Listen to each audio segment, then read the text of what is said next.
Seymour, how are you feeling about the UK at the moment? Well, I don't know when you will ask back, but my experience of going back to the UK now is that everyone is supremely depressed and doesn't think life will get better.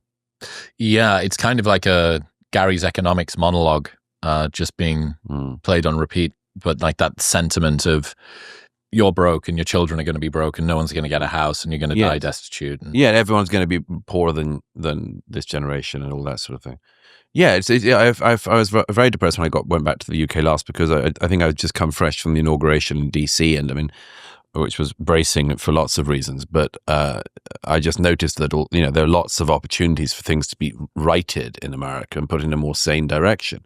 Again, we'll see if that happens, but I think there's a great opportunity, this whole set of great opportunities in America, economic and much more for the country, educational reform, a lot of problems that America needs to address that have now the opportunity to be addressed. Whereas Britain, like most of Western Europe, it just stumbles on. It's very depressing, and I noticed not very inspiring. I've noticed that my friends are all wildly depressed. I'm rather surprised at how upbeat I was. I mean, they beat it out of me. Having just come from a war zone, a selection of war zones. But within 24 hours of being in the UK, I was suitably depressed at the equilibrium that was expected of everyone. Cortisol level and had come into line with everyone else. Yeah. Instead, I've seen a lot of plenty wars up close, but it's the UK that I'm most concerned about. Well, yeah, actually, I am. It may be a sort of dramatic overstatement, but yeah, I mean, what gives you hope in any country, whether it's a peace or a war, is whether the people in the country want to fight for the country, metaphorically or literally. And in the last few years, I think since I last saw you, I've spent a lot of time in Ukraine and more so in Israel and the Middle East, and seen people literally fighting for their survival and for their country. And that's always, but particularly in those cases, a very remarkable thing to see. When you then see a de-energized, enervated society, where everyone's split and no one knows how to go forward, it's very concerning. I just see that for the time being rolling on in the UK. As I say, the stop has been put to it of a kind in the US. But how much is bottom up and how much is top down, do you think? How much of this is sort of structural, bureaucratic, because of the leadership, because of things that need to be changed at an institutional level?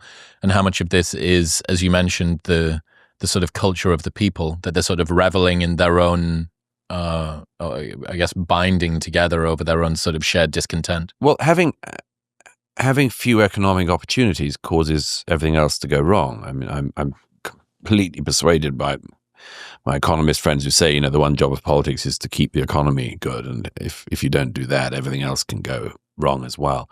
I think that's true, but it's a combination of the economics, the market not working, growth not happening, wages being stagnant, unaffordability of housing, and then plus the just wild innovation of all the cultural crap. I think you can have weak economics but keep strong culture. But if you've got weak economics and weak culture, I mean, I was just watching this morning. There's a row that's been going on because it's actually something I helped to fuel. There's a bunch of Labour MPs who've been busily campaigning against a third runway at Heathrow Airport, which is just like, seriously, this has happened all my adult life. Any healthy country doesn't debate for 20 years a third runway at your major airport. You just get it done. Just build it. Same thing with there's like infrastructure like HS2, which has one virtue in it, which is that the plan is to be able to get out of Birmingham faster. And these big infrastructure projects have been like endlessly debated in the UK for like 20 years. And that's very depressing. But yes, a group of Labour MPs, all with diverse constituencies or not, have been busily anti-runway at Heathrow, but have been urging the funding of an airport in Mirpur because their constituents want to be able to get back and forth to see family. Where's Mirpur? In Pakistan, and they're very insistent that anti-building of runways in England, but very in Pakistan. And those things are just crazy, and everyone in Britain can see it. And you know, and then people criticised these MPs for this obvious, ridiculous double standard of saying, you know, if Heathrow expands, you know, it will kill the planet. And they go, but Mirpur, great, good to go. And everyone can see that. And then people in Britain, a couple of MPs called it out, and then were immediately called Islamophobic racists by these other MPs who. You know, that's just typical Britain. It's like typical Britain, and nobody knows how to get out of it, because it's, you know, it's the same thing. You know, everyone now knows, you know, you complain about anything in Britain, online or off, and these weird eunuch-ized police will tap on your door with and none of it's metaphorical. You know, as Konstantin Kisin said the other week about the thousands and thousands of people who've had police come to their door because of like saying something critical of their school on Facebook and this sort of thing. It's just bizarre, the weak situation that Britain has got into. We weren't like that. We don't have to be. Yeah, the culture of a stiff upper lip appears to have been sort of lost in its entirety. It hasn't been. It's just been wildly suppressed, like everything else, like masculinity, like natural, you know, the natural culture of the country. I wrote the other week about this ridiculous thing where the Shakespeare Birthplace Trust inevitably is waging war on Shakespeare, you know, and their new thing is like, why are we doing so much Shakespeare at the Shakespeare Birthplace Trust, and why aren't we spending more time celebrating this Bengali poet? Well, said Bengali poet wasn't born in Stratford-upon-Avon, you jerk. Probably if you go to his birthplace, you won't find all that much Shakespeare. But you know, it's just filled, all of the institutions, all the cultural institutions, all filled with stupid thinking like that, you know. I think the slight difference is there's a sense of rebelliousness in America that we don't. Well, there is in Britain as well. There is everywhere. It's just that you can very effectively squash it. And, you know, for some years in America, they tried to squash that in America. And Americans used the biggest hammer they could find to hit back against it, which is Donald J. Trump. And the British public haven't yet found a hammer. Very interesting. Yeah, well, if you think about who Americans are the progeny of, I'm aware that recent immigration, waters this down a little bit, but they're the descendants of people who said 8-week journey at sea, limited chance of survival, not really too sure what I'm going to, count me in. Yeah, I know that there is an explanation of that, yes, but there's also, you know, I'd like to think there are plenty of belligerent buggers back home as well, and there's plenty of brave people and plenty of people who may not have left the islands, but who still have similar instincts, you know. It just seems like there's at least in the UK, and not among most of the friends that I spend my time with, but that's because I, you know, very carefully sort of selected my group of friends to not be those people. But when I hear the sort of commentary that happens online, I do think, this shared reveling in discontent, in, you know, if you were to ring one of your friends and say in the UK, get that in you. Thank you, Douglas. Time for you to do your first ad read. There we are. Yeah. New tonic. If I become wildly ill from drinking this, it's bad for you, isn't it? It would look bad, but you can hold it together. I'm sure you've taken worse across your illustrious career. Cheers. Thank you. Very good. Okay, come on. Here we go. Cheers. Chin, chin. Cheers, cheers. Chin, chin.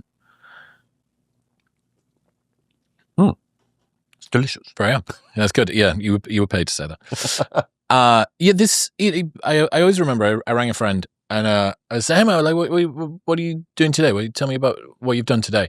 Said, oh, man, living the dream. Took the bins out this morning. It's been raining all day. You know, that classic British sort of... That's sort of banter, though. It is, but it feels to me like be careful sort of what you pretend to be, because you are what you pretend to be in some ways. And rarely, that's Kurt Vonnegut, rarely it's hard to reverse that. Like, people bond in the UK over this sense of shared suffering, over this sense that things are sort of a little bit crap and not necessarily. Well, you have to make them better then. Yep, I think so. Sort of. I don't really like whining, although we're doing it a bit at the moment. Yeah, well, we can bond together over that. Conor McGregor, Saviour of Ireland. Interesting figure. Big fan of stimulants. Really? Oh yeah. Okay. Oh yeah. I've been reliably told. Really? Yeah. What sort of stimulants are we talking about? The prototypical nasal delivery system, the patented. Conor McGregor likes his cocaine. Oh, I see. Yeah. Right. Oh gosh. Yeah. Right. Yeah. Huh. Yeah. Wasn't immediate what I was thinking when you mentioned him, but no, I quite like the fact that he stood up and said what a shithole the politicians are making of his home country of Ireland at the moment, and then his statement was confirmed by the fact that all Irish politicians condemned him for saying it. That's always a sign you're close that you're to the bullseye. right. Yeah, always a sign that you're right. Yeah, I admired him for saying that. I don't know, everything about him is admirable, but I admired him for saying that. Again, I'm like, well, since when did the Irish become such weak people? I mean, when I was growing up, they were car bombers and no, I mean, I don't joke about that, but no, there was some years ago in Derry, London, it was made European City of Culture. I mean, I'm leaping to the Northern Ireland, but the moment that it was announced that Londonderry was to become European City of Culture, somebody put a car bomb outside the offices of the European City of Culture. It fortunately didn't go off, but as a local friend of mine said, in one way we were introducing them to our local culture. Anyway, no, I mean, I have lots of views about the Irish, but I never thought of them as people you could just walk over. And the current generation of politicians with their immigration policies and much more seem to have suggested you can just walk over the Irish. It's rather surprising. Have you tried to tie any of these threads together, sort of what we're seeing? Well, I tried in a book some years ago called The Strange Death of Europe, and said almost everything I had to say about that. And how much of a Cassandra do you feel like now? I think I was pretty much right on everything. Yeah. I didn't know how fast the timeline I'd be right on or which countries, but it didn't require a prophet. It just required somebody with eyes. You know, if you madly import people from all over the world who don't particularly want to be part of your society and shove them into, County Kerry, you'll create problems.